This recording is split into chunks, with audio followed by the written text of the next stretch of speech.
Welcome to Midlife Moves, where we're figuring out this whole midlife thing one day, one workout, and one what the hell just happened moment at a time. I'm Heather, and if you're navigating career shifts, fitness goals, parenting teenagers, or just wondering when the hell we became the grown-ups, you're in the right place. Let's talk about the real stuff, no filters, just honest conversations and a little bit of chaos. Let's get into it. There's a special kind of mortification that comes with going viral. 900,000 people seeing a video of you announcing that you have no friends and no one invites you to parties. That's fun. That's a lot of fun. Hi, I'm Heather Francis. Welcome back to another episode of Midlife Moves. If you are here because of that video, welcome. Welcome to this shit show. This is going to be a lot of fun. I'm going to break down in this episode that video. I'm going to talk a little bit about why I would do that to myself. I'm going to talk a little bit about the response to it. And I'm going to talk a little bit about what I meant by everything. And I'm going to acknowledge for my YouTube people, my husband is a slob. And I'm just going to leave it at that. So hopefully you can ignore it for the next half hour or however long we're together, the way I ignore it every day. That is his space. I will figure this all out as we go. I do have a basement recording area, but it is like the tundra down there. So I want to be upstairs. Anyway, there have been times in my life where there has been a very clear path forward. And it's generally a very direct message, like send this letter or record this video. And it's a very clear task, and I do it, and it comes with the results have been magnificent, for lack of a better word. So the last time I can think that something like this happened was when there was a little voice in my head that was like, you need to write a letter to President Obama and thank him for the ACA. I had a stroke. I needed special care, and the insurance that I had didn't do it. You don't care about the details. So I wrote a letter to President Obama and I thanked him for the ACA. And it was a really good letter, like divinely guided almost. And it resulted in an invitation for me to go to the White House and watch a interview with him in Vox News about the ACA in his last weeks of his presidency. And then I did some I did some advocate work with Move On and things like that. It led to other opportunity for me. And then there was this. I was working on podcast planning one morning, and it was just a very clear, one of the things that my producer and I have talked about is community. And so I was just kind of working through that community angle and how can I relate that to the people who listen to this podcast and talk about community effectively, and how it hurts when your community is so small or it feels like it does not welcome you. And so I recorded that video. It was just a very clear, this is what you should be doing, Heather, record this video. And so I did. And it just came, the words flowed seamlessly. And you saw the result. And I didn't realize at the time how needed that was and how many people didn't know that they weren't alone in that feeling. And how many people didn't realize that that feeling was not unique to them. And how many of us actually deal with loneliness, even if we're surrounded by people. To date, 900,000 people have viewed that video. It is July 15th as I'm recording this. I released that on July 2nd. 35,000 people liked it. There's over 1.5 thousand comments. There's thousands of shares, saves, messages. Then the amount of messages that I got from women saying, I feel so seen. I don't want to comment publicly, but I feel so seen. And, I was just checking the comments just before I hit record here. And there was a woman that was just saying, you don't know what this means to me. And so, one, the fact that that message reached who it was supposed to reach is emotional for me. Because the point of this podcast was because life is hard. And as women, we go through some really hard things. And a lot of times we feel like we're just on an island and we don't talk about those hard things. So the point of this podcast was to let someone know, anyone, if there was just one woman that said that, she felt seen because I was going through something similar to her, then my job was done. Then it made this little hobby worth it, right? And now just knowing the scope of women who feel a little bit seen. And it's not just by the video. They've found community in the comment section. I'm watching all of those interactions. There's so many interactions, and I do have a day job. So like I can't keep up with all of it. I'm not commenting back on everything, but I am watching it. And it's really nice. And there's a couple of times that I've seen women say like, "Oh, I found my community here." And like, that's like I'm getting a little bit emotional. It's like, how nice is that? How beautiful is that? You know, like just through sharing our vulnerabilities, we're connecting. That was a reflection of honest loneliness. I should acknowledge, I have a handful of friends. I have women that are in my life that I wouldn't trade for the world. I have, you know, like my couple of girlfriends, and I have my mom, and I have my husband, and then I have my daughters. A lot of the comments were, "Hey, same," like, or "I see myself in you," or "This is me." There was a lot of those. But there was a lot of people that were like, "Why don't you do the inviting? Why don't you reach out? You know, like, what aren't you doing that would cause you to be in this position?" And that's a valid question. And the reality now is I don't want to do that. When I was younger, I absolutely did. When I was younger, I would take people to baseball games and pay for everything. I would pay for the tickets. I would pay for the drinks. I would pay for the food. I would pay for the transportation there.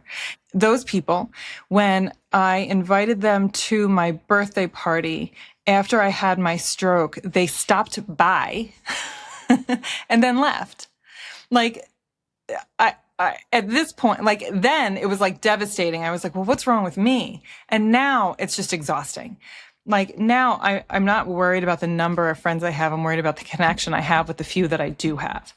And that is really all that matters to me at this moment, at 44 years old. But in my 20s and my 30s, it was totally, in my teenage years, it was totally different. Like that, like I didn't understand what was wrong with me. And now I'm watching my daughters go through something similar. Not all of my daughters, some of them are dealing with something similar. And it's just explaining to them, like, this is really normal. Like, you are not the only one that's experiencing this. And I think more people are experiencing this than you even understand, than I even understand. And clearly that was right, because, you know, just the response to this video is nuts.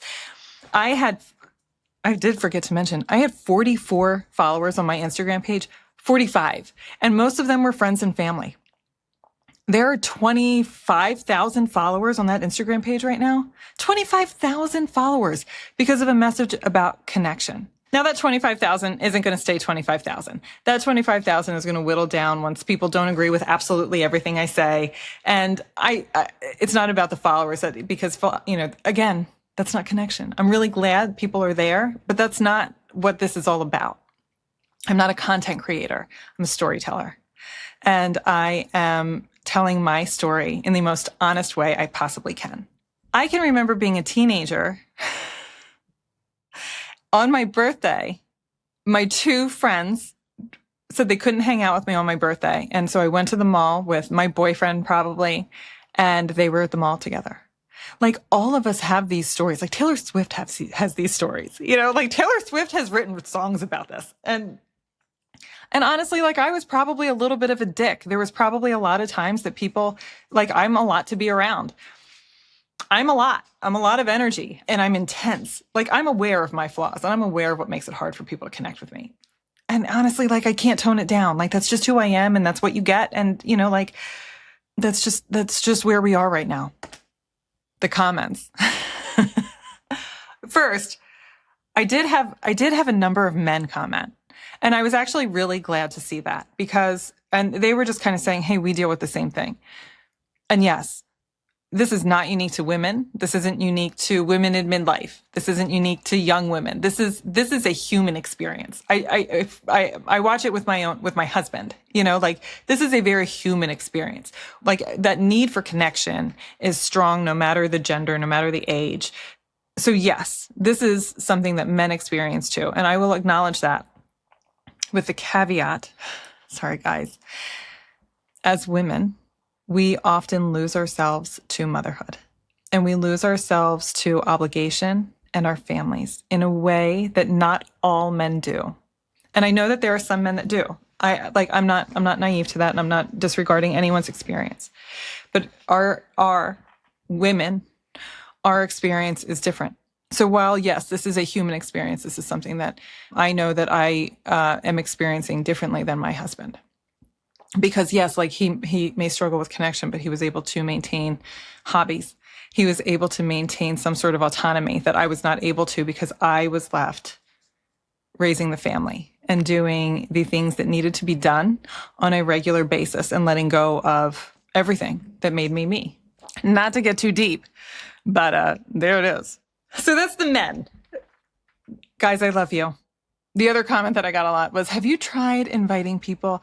There was a couple comments that I got that were like the equivalent of bless your heart. And I can appreciate that. And I can appreciate these women that do not have the same experience. But some of these comments, quite frankly, exhausted me just reading them. There were some women that were commenting and their experience is that they host regular parties. They are the ones that do all the reaching out. They are the ones that plan for their friend group and they are the ones that put in all the effort. And like, they're explaining to me all of the things that they do. And that is what I took from it. And all I thought after reading those comments is, Jesus Christ, that is not what I want. That sounds fucking exhausting. That sounds like hell to me. I don't want a friendship that I have to put in a ton of effort. I don't want a friendship that I've got to like plan a party. That's not what I want. I don't want work. I want connection. I want that woman that we just click and we laugh about the stupidest inappropriate things. And I do, and I have that. Like, I'm not looking for more friends. And it's not about the events specifically. The events were just an example. It does suck seeing these people that you're with, like a school pickup every day. And they have a party and you like walk by and everyone's outside. Has anybody had this experience? There's a party and you're like in the area. And then they're like, hey, you want to come over? And I'm like, that's very kind of you, but no, thank you. Mortifying. Like how uncomfortable for everyone, right? I don't want work. That's not where I am in life. I want the women that I have in my life that I know, like when I was going through some stupid bullshit, I called and she answered the phone and she was like, do I need to bring a shovel? And I could have said yes and she would have been on the way. I said no. And she was like, okay, I'm in the middle of something. Let me call you back. That's what I want. And that's what I have. And that's fulfilling for me 99% of the time. It's just, there is that lonely feeling, that underlying feeling. I don't want work and I don't want a one-sided relationship. And I think that many of you probably feel similarly. And you probably, and I will acknowledge, I made a very conscious decision to not engage in all of those comments because I knew that I was going to address them here. And I knew that there is not a way for me to adequately explain to those people the experience that I was referring to. Because if you didn't feel that when you were watching the video, it's not something I can explain. Like, how blessed are you that you feel so included with a group that you don't have that lonely feeling ever? How blessed are you? I'm going to tell you the one that did bother me. And it was the women who said, I think you have autism. I got comments, I got messages saying, I think that you have autism. And so my response to that is, one, I don't give a fuck. If I do, I do. And that is my business. And that is nobody else's business. And my bigger problem with it was it diminishes each woman's individual experience. To put a label on something like loneliness or like rumination or any of those things, and to try to explain away someone's experience with a diagnosis, with a keyboard diagnosis. That was infuriating to me on behalf of women who are autistic. And it was infuriating to me on behalf of the women who are not autistic, because it was dismissive to me. It was lazy and it was inappropriate. And to the women who commented publicly and said, this may help you.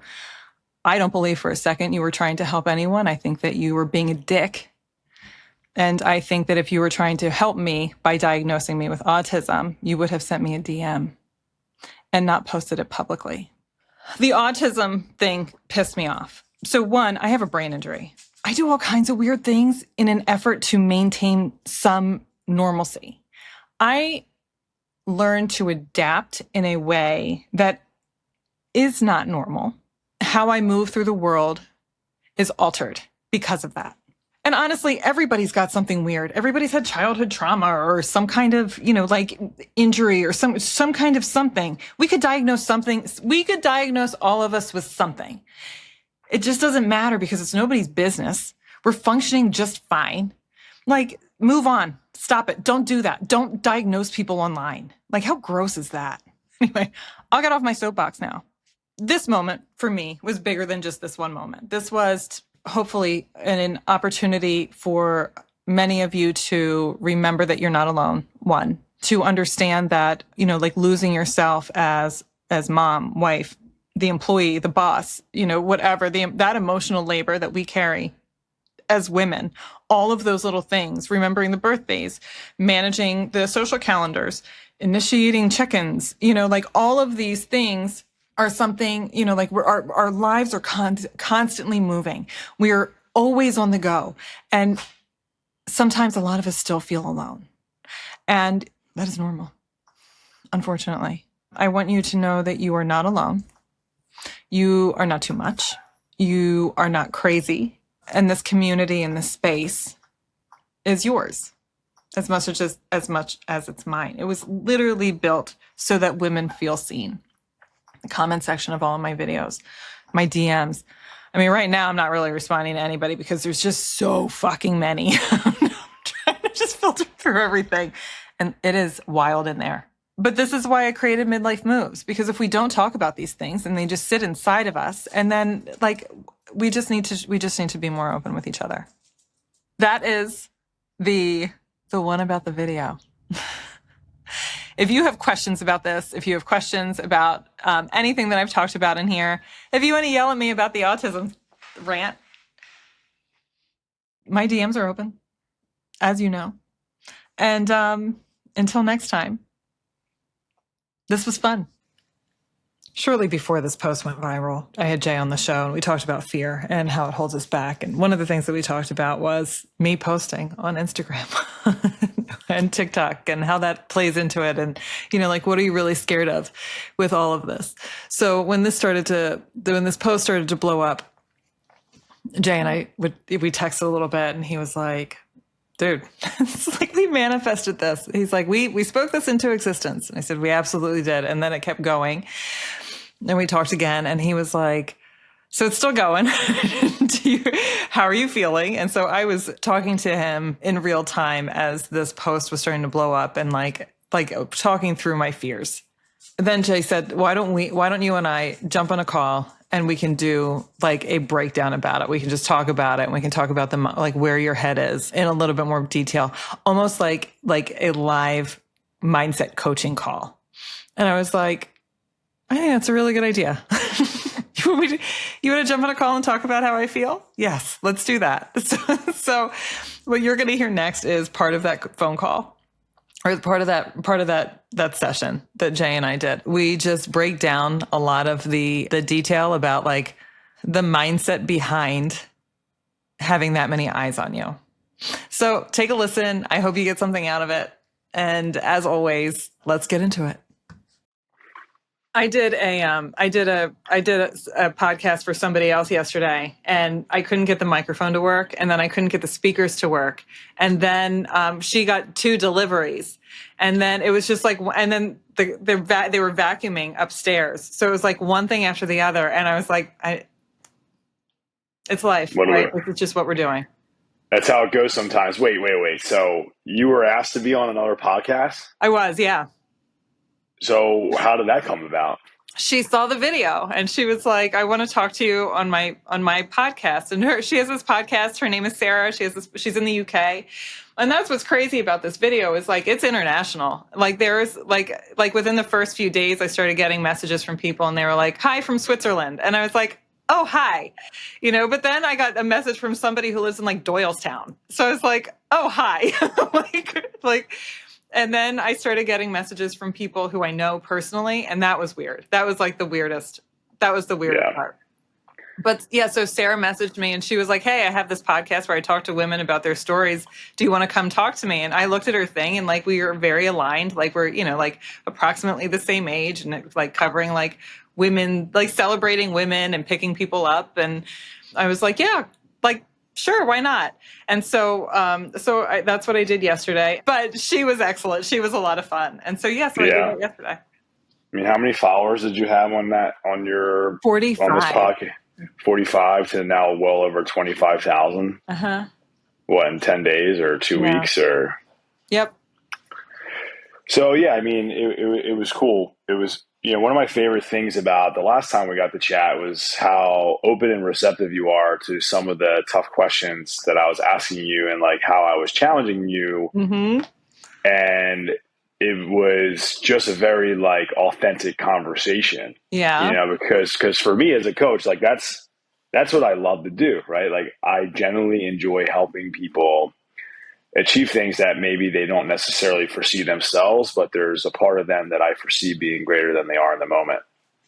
And when we talked about fear, you took everything to heart and you stepped through that. And I admire the fact that you were so willing to go from, I had this fear of posting and being judged, to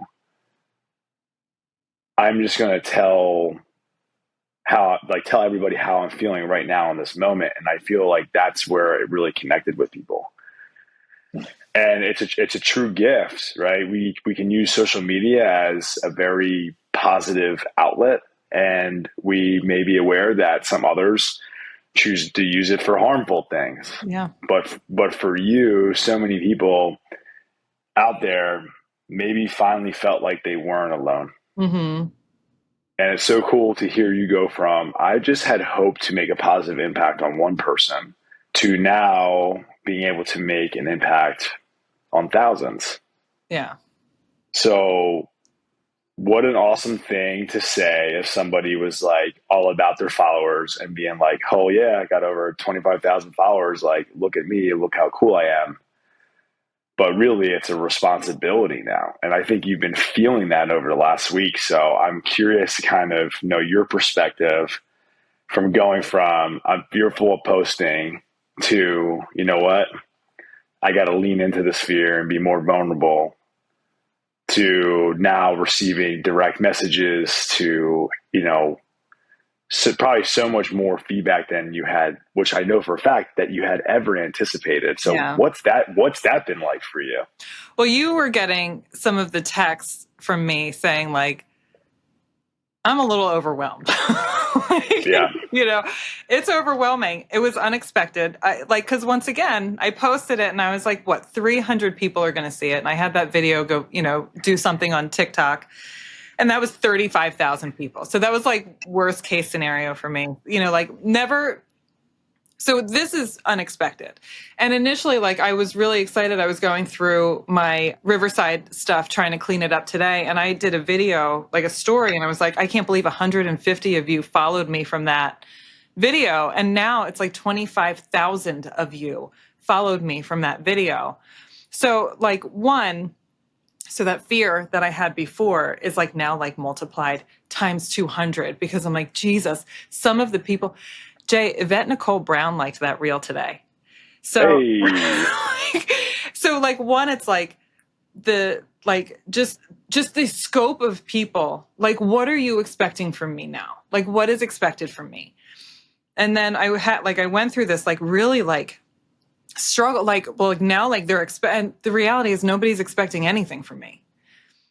They, there was an authentic thing that I had to say. And so I said it, and that's what that's what resonated. And that is the light that I have to follow going forward, because I was talking to my producer this morning, and I'm not a content creator, I'm a storyteller. And there's a big difference. I'm not just going to, put something out there just to put something out there. And I had to come to terms with that, because I was also getting messages from, people that I know that are influencers, and they're like, you need to be posting now. Like you need to like ride this wave. And I was like, oh, I do. And then I was like, but I don't have anything to say in this moment. So it was going through those mental gymnastics of like, are you okay if of these 25, at the time it was like 18,000 or 19,000, whatever, are you okay if you lose 75% of these followers so that you only have 5,000 people that stick with you, but they're the people that stick with you? And like, that was just like the mental game that I had to play with myself, that's what I'm going to have to be okay with, because Yeah, certainly something that you never asked to, never asked for. But hey, here we are. Here we are. And I think I'm going to ask you a similar question, if not the same exact question that I asked you last time. But like, what is your hope to get out of this? Like, what was your hope when you started this thing? Yeah. What was your intention and what was your hope to get out of the experience of you starting the Midlife Moves podcast? I mean, it's still just to help women feel seen. Like share experience, right? Create community. A lot of the comments that I got were women that were like, I had no idea that other people felt this way. And so those women were the people that I was really happy I reached. Because, like how lonely is that to feel lonely and think you're the only one in that space? Like how, like I feel lonely sometimes. I think everybody, that's a human experience. Like men that I talk to my husband, I was talking to, like a friend, and he was like, and everyone has said the same thing, that is something that they can relate to, at times. But to feel that way and think that you're the only one that is like that, like how lonely. So those are the people that I'm like, I just want people to feel seen. I just don't want people to feel alone. And like, life is so hard, and why, like it's hard for everybody. Our challenges might be different sometimes, but it's hard for everybody sometimes. Yeah. I don't know if that answers your question. Does that answer your question? It's what I hoped for and what I had expected you to say, because something that I'll give you is that, your intention and what you just shared with me, like your intention hasn't changed. Mm-mm. Right. So how you wanted to show up from the very beginning is still the same. Mm-hmm. So show up the same way you did when you had 45 followers, because that's exactly why you're here now. And it's your intention and your purpose and your vulnerability that has created this pool of people to want to follow along, to listen to what you hear to have say next.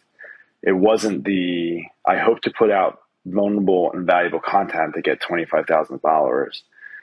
It's I want people to feel seen. I want women to feel like they have a community, they have a safe place, they know that they're not alone. And you did that, and you're doing that. And as long as you keep that intent, what you just shared with me, that's the same thing. Literally almost verbatim, you probably answered the same way you did the first time we talked about this almost 2 weeks ago.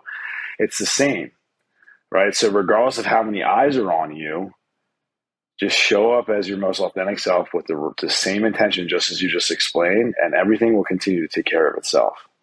Like, absolutely. Yes. You're 100% right. But like my overthinking, as long as I stay out of my head, we're in good shape here. Yeah. It's part of the reason why we're on this call right now, to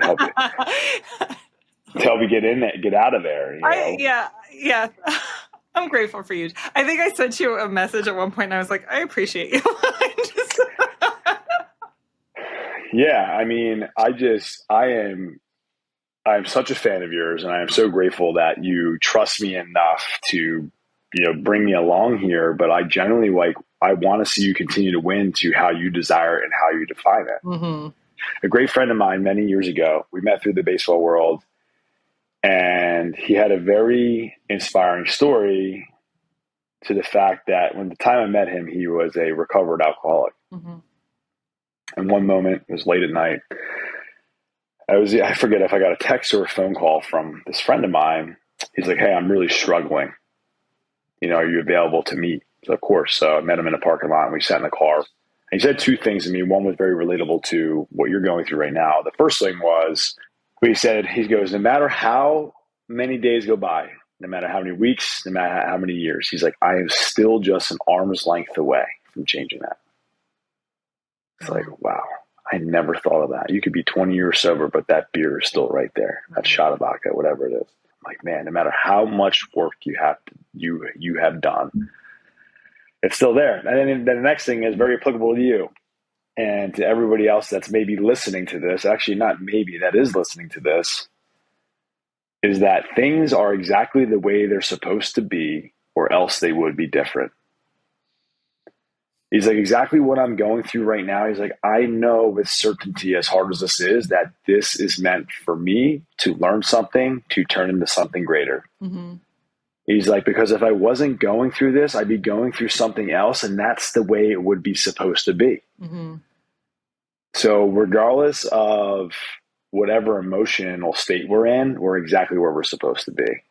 And this conversation right now, the way that post took off in a way that you never expected it to be, and all the emotions that you've experienced along the way, you're supposed to be feeling those things. You're supposed to be experiencing those things, because what you're going through right now is only a portion of the lessons that you're going to continue to learn.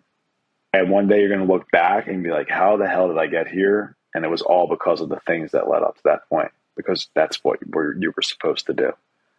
That's a good story. Yeah. I do have an addictive personality. I get addicted. So, and like, honestly, and I'll share, and I guess like with everybody too, like, so my vice is alcohol. And there are times that I get it's not that I drink too much, because I can't drink too much because I get horrible headaches from it, but it's like the feeling of needing it. During COVID, it was like 3:00 in the afternoon. I was like, it's time. And I needed it. And I had to stop. I just had to stop. So I stopped for years. And then I started drinking just like socially again.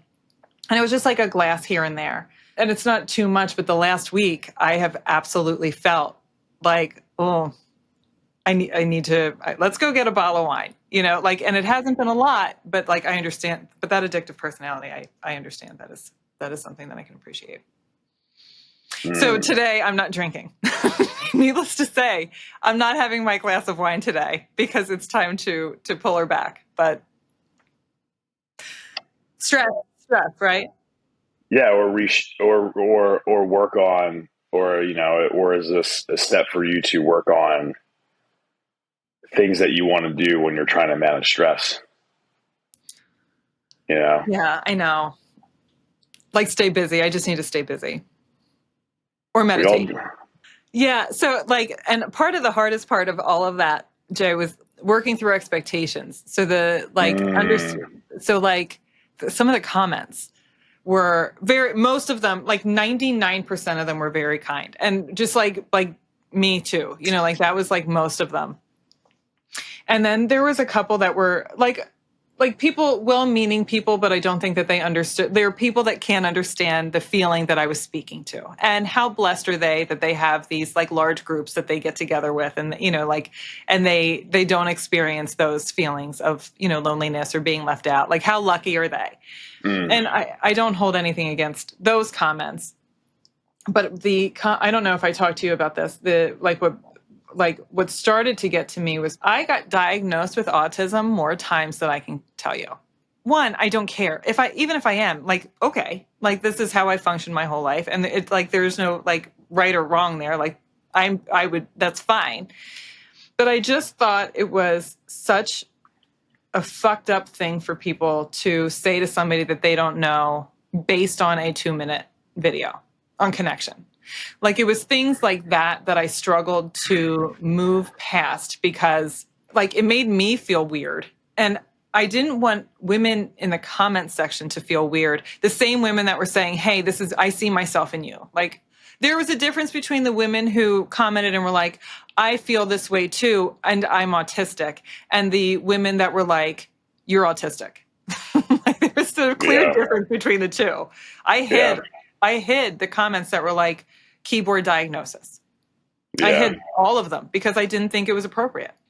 Yeah, I mean, certainly you will be more subject to that stuff the more things take off. And who knows?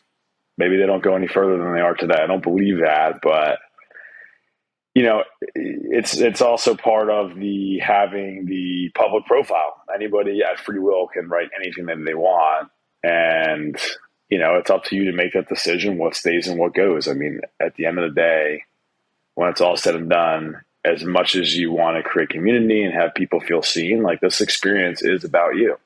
Yeah.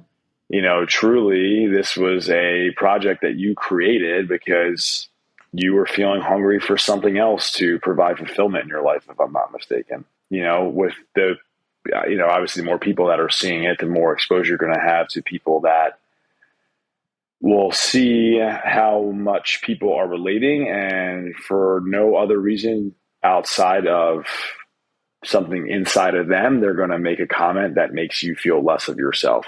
Yeah. It's interesting. I think in the first podcast, we maybe even talked about growth and how we will sometimes feel friction from people that are really close to us because they like you where you're at. Internally for them, it's very comfortable how they know you. Mm-hmm. Right. So that's when the comments might come out, or lack of support in, they see you blowing up. They see these people being relatable, and there's probably something, a part of them that is jealous or just doesn't believe it's possible to connect to people the way that you do, and they just want to trash you for it. Mm-hmm.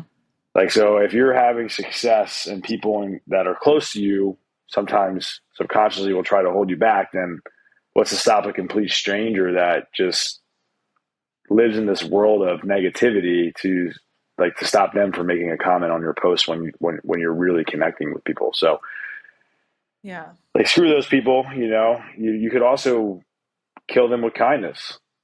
I could. That also takes a lot of energy to do. And if you don't want to put your energy there, then it's fine to just to hide the post just the way that you did.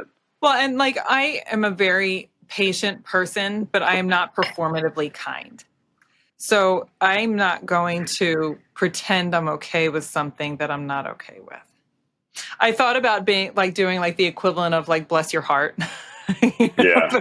It's like but then like, and then I went through the whole like the thought process because I just kind of sat on it and I was like, do I want to engage and invite more, or do I want to just try to like suffocate any kind of negativity and just not allow it space in that comment section?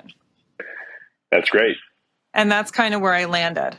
Yeah, certainly if you respond with a comment, then that's going to invite more comments in relation to that. And that's when all the trolling happens. And I learned that, and I will say I learned that on TikTok, and I learned that this week on TikTok because that other post somehow started like again.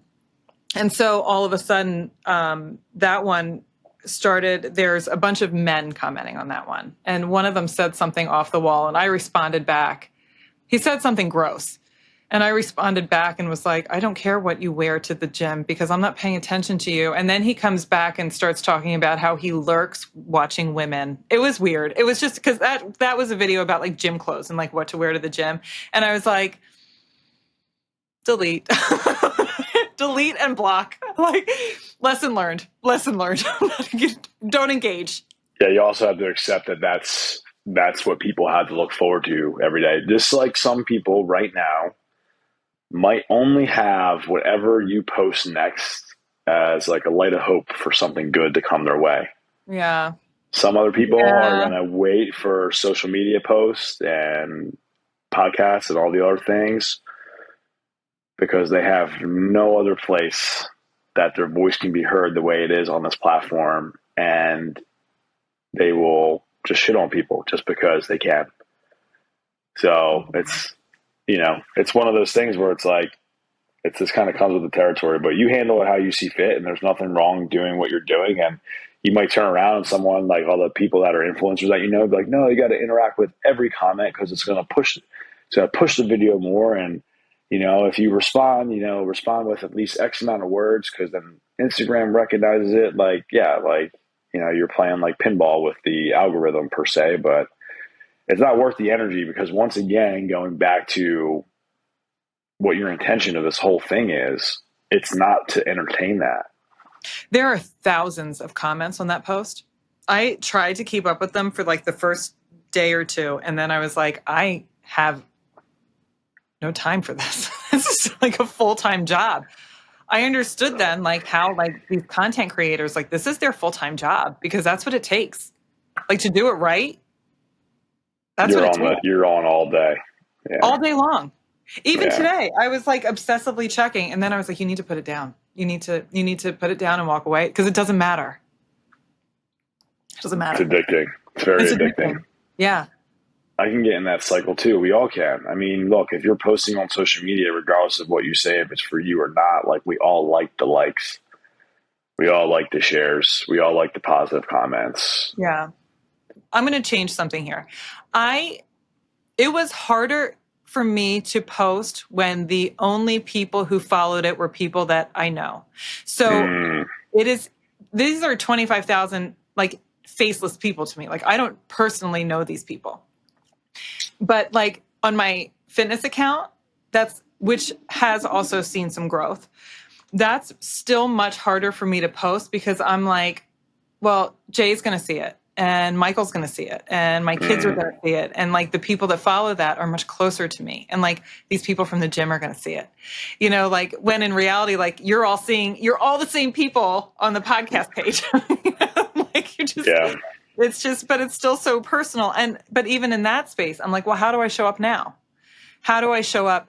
Like, because as you know, I post on that fitness page a lot. It's my ass a lot. Like I bend over a lot and do but that's like 75% of my program are glute based exercises. Yeah.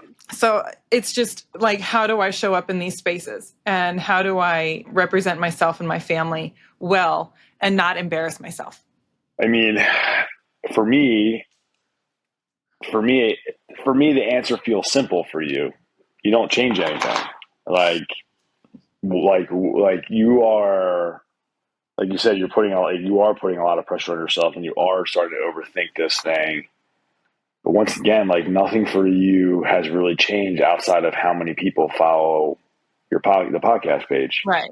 Right. So why change anything? Like if this is what brought people here, and even in your fitness page, like if they don't want to follow it, then they won't follow it. And they Like don't follow. as you notice, like there hasn't been a 20,000 surge on your fitness page, but Thank God. people might not be, people might appreciate that that's part of you, but the people that are listening in now and like watching your podcast page are interested in that side of you. Mm-hmm. It's Mm-hmm. like an additional benefit for those that also share that common interest with you, that they're into fitness. They're also a mom that's into fitness or trying to get back. Maybe that's a smaller population of the X amount of people that have followed you on the podcast page. Yeah. So for you, nothing changes. Now, I think over time, like when you said, like, how do I represent my family? Like, I don't know, like if that wasn't considered yet, which I'm sure it was, because we've certainly talked about your Oh kids yeah. giving you a hard time about posting so much. Yeah. Like, just once again, just to like simplify things, like nothing changes. Like you don't need to change anything. And if people want to join in, great. And if they don't, then that's great too. I have to just show everybody this because this is what my dog just brought me. He just dropped this at my feet. Little podcast and fetch right now. But yeah, I mean, like in all reality, like nothing changes for you. Like nothing has to change. There's nothing out there that requires change from you right now outside of what you've been doing, from the processes that you've been doing and everything. Because Yeah. everything that you've been doing, has hopefully, brought you some level of fulfillment. Like you've had an Oh yeah. incredible transformation, like with the fitness side of things, like, Mm-hmm. over the last year and a half, Mm-hmm. like an incredible level of discipline that you have in that space, and if people want to join in on that, great. But if they don't, then, and also too, like, let's think about like your social media as like your new relationship, right? It's kind of, Mm-hmm. you weren't sure at first, but now it's really exciting. Mm-hmm. Things are really starting to take off and they're moving very quickly, Yeah. and you've never been in a relationship like this before. So it's Mm-hmm. really fucking scary. Super scary. And now, because there's a fear and there's a level of uncertainty, you're like, well, how should I change so I can better manage this? When in all reality, nothing should change in order to better manage it. Because this isn't a scenario that you have to go through a period of growth in this moment to meet the new level of expectations or this new standard for yourself. Because once again, going back to your intention and your purpose of doing this, that's still the same as day one. So if at some point you're like, you know what, I really want to go full steam ahead. I really want to see how much more of an impact that I can make using this platform, how many more women that I can reach and things like that to a larger scale, well, then maybe the conversation is different. But if your intention is still the same and your purpose for doing this is still the same, then why should anything else change? Yeah. Once again, I'm here, you're there. So it's different, and I'm not feeling exactly what you're feeling. No, and you're right. And like the grounding question that I ask myself is, would I have posted this before? And the reality is I'm not posting. I'm like on my fitness page, I did really good RDLs this morning. They were like perfect. And I didn't post them because I was like, you know what? I'm gonna spare everyone. So like I'm a little bit more modest, which isn't the worst thing. I'm sure there's some people that really appreciate that. Like my mom probably really appreciates that. I don't know. But that's what I'm trying to ask myself. Would you have posted this before? Sometimes the answer is yes, and sometimes it's no. I feel like that's really a hard question to ask because you're not the same person you were before. So even how you look at videos now, it wouldn't have given you the same reaction if you recorded something. You know, it's like, how many hip thrust videos have you shared on your social media? I don't even know. You can't, like, too many that you've lost track. Because if it was like 2, you probably would remember that.